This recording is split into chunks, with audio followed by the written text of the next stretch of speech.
ദാക്ഷായിനെ നീ ഇങ്ങനെ നടന്നോ? ദാ നോക്ക്, ഞാൻ പുതിയൊരു സൈക്കിള് വാങ്ങി. വേലായുധേട്ടാ എത്ര രൂപയായി?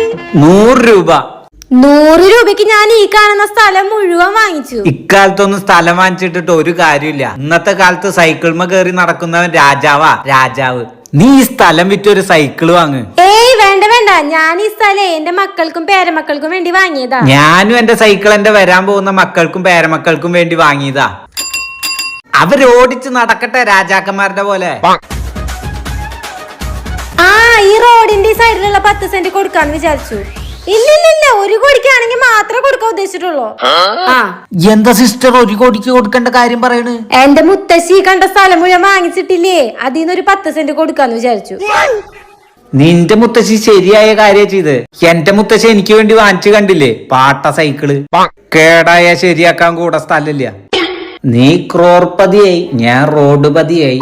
അതിനിപ്പെന്താ, 2 ബെല്ലൊക്കെ ഉണ്ടല്ലോ, അടിച്ചങ്ങ് പോ. കായലിലേതോ കടലാസിന്റെ തോണി അലയും കാറ്റിലുലയും